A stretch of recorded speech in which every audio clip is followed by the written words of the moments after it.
Olá, boa noite. Boa noite. Então hoje nós estamos aqui para estudar sobre Rudolf Steiner. E a Andréia Berenice vai falar um pouquinho para a gente dele enquanto cientista, né, Andréia? Na verdade, Selma, meninas, Rudolf Steiner, assim, a gente vai ser breve porque é uma biografia extensa. Ele teve vários projetos, que veio desabrochar a nossa pedagogia, né? Então, assim, basicamente, ele nasceu em 27 de 2 de 1861, e morreu em 30 de 13 de 1925, né? Desde pequenininho, ele já sentia que ele era um garotinho especial, um garotinho diferente, ele era sensitivo, ele sentia algumas coisas. E ele morava num bairro onde tinha ferrovias. E para ele chegar na escola, tinha vários parques, várias árvores. E ele apreciava muito a natureza. Tanto é que depois, ao crescer, ele veio desenvolver a agricultura biodinâmica, né? Então, ele foi um filósofo, ele foi educador, ele foi artista, ele foi esotérico.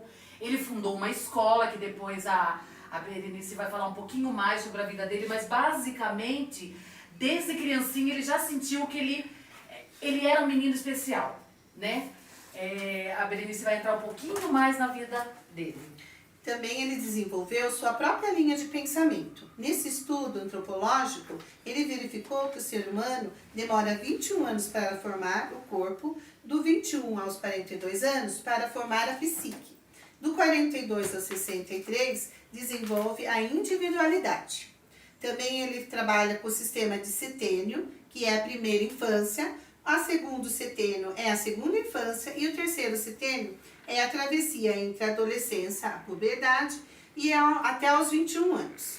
Ele fala também da pedagogia Waldorf, que é uma escola para os filhos das pessoas que trabalhavam numa indústria, do qual ele foi chamado para trabalhar nessa escola também. Ele é fundador da antroposofia, e que também é baseado dentro dessa escola, essa filosofia.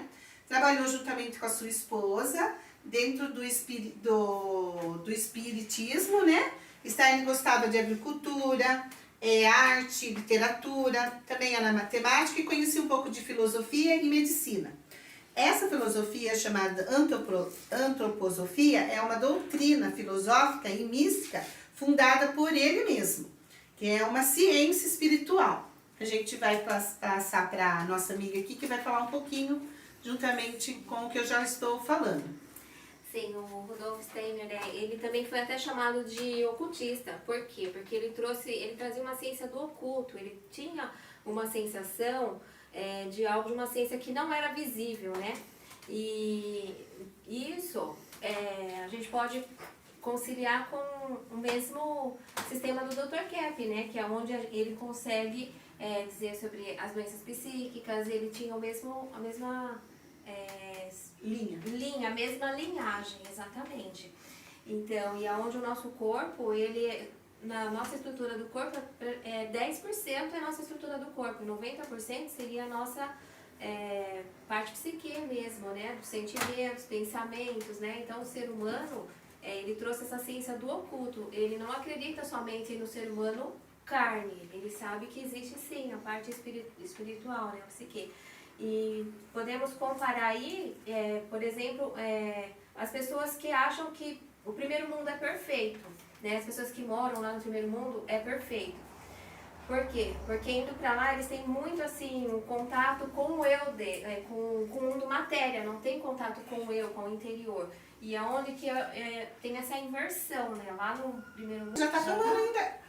Nossa, então a gente tá vendo assim uma relação, né, Regina, entre a teoria do Dr. Kepp e as ideias, a pedagogia do Rudolf Steiner.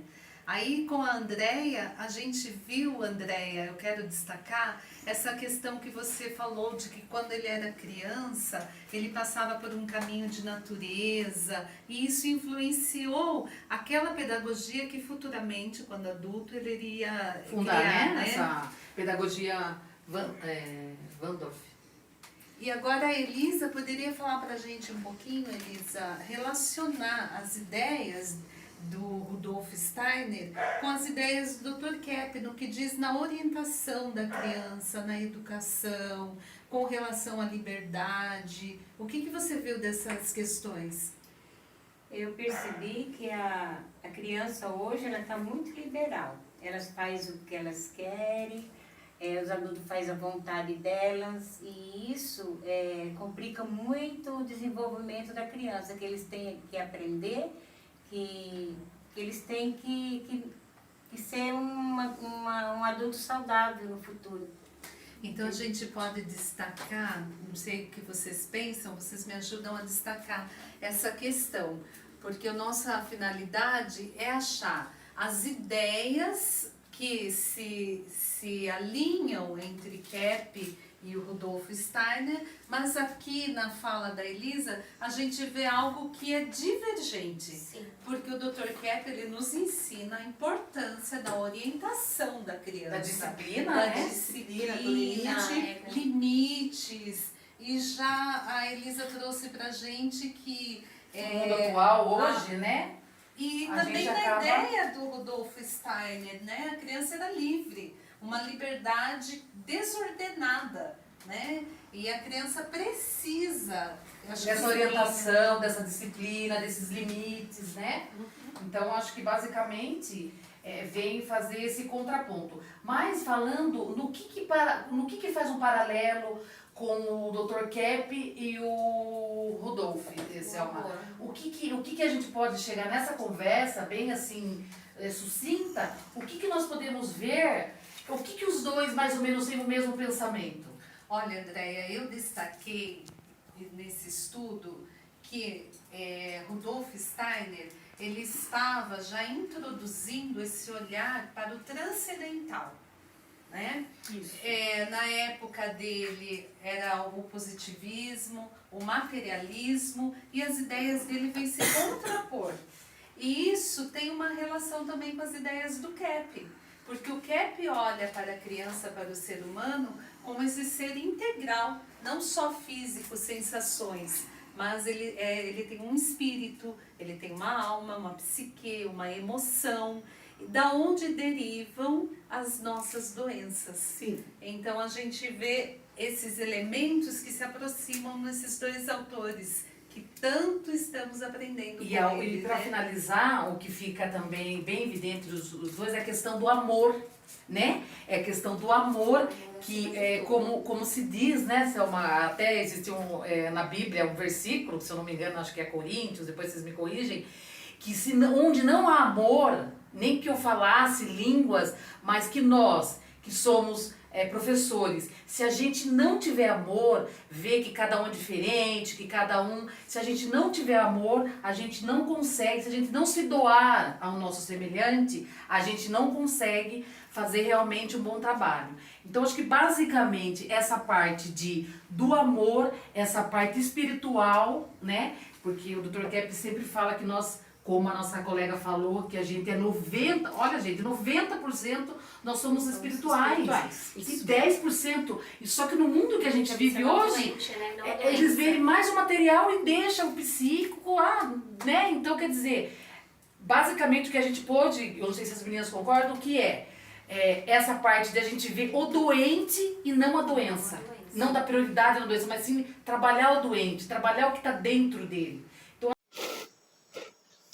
Então, falando do pensador da educação Rudolf Steiner, ele desenvolveu a sua própria linha de pensamento, a sua própria teoria pedagógica, que é onde nós estamos estudando, a pedagogia Waldorf, e onde ele divide em setênios, né, como a nossa amiga já falou, de 0 a 7 anos, e de 7 a 14 anos, de 14 a 21. De 0 a 7, a gente vai fazer bem um resumão aqui no vídeo, tá? De 0 a 7, as crianças, ela é ensinada pela imitação. Então, imagina, ele vai imitar e pode ter toda a liberdade para estar imitando o ambiente que ela vive. De 7 a 14 anos é pela admiração. Imagina, onde está o processo, a criança já consegue desenvolver, já tem a parte, né, para aprender a ler, escrever, vamos dizer assim. Então ela vai por admiração. Imagina, ai, que bonitinha você fez, né? Ai, que belezinha, né? Mas aí, e no caso de uma criança que tem as suas inversões, uma criança que tem a sua inveja, né, muito acentuada, como que fica, né? E de 14 a 20 anos ele fala que daí a pessoa começa, o indivíduo começa a ter a consciência. Então, contradiz um pouco, né, com o que a gente fala da linhagem do Dr. Kepp, que é onde ele fala que ensinar, educar faz parte do amor. E também tem um depoimento de uma ex-aluna que ela fala que o indivíduo que vem com essa pedagogia, ele tem barreira para lidar com a patologia dele. Ele tem muita barreira, ele torna um adulto muito fantasiado, muito com dificuldade de lidar com as barreiras da vida. Por quê? Porque ele vive num mundo onde ele não foi corrigido, onde ele não foi instruído e que o que ele faz está certo e ele deve ser admirado. Então é um pouco complicado, né, o pensamento desse educador.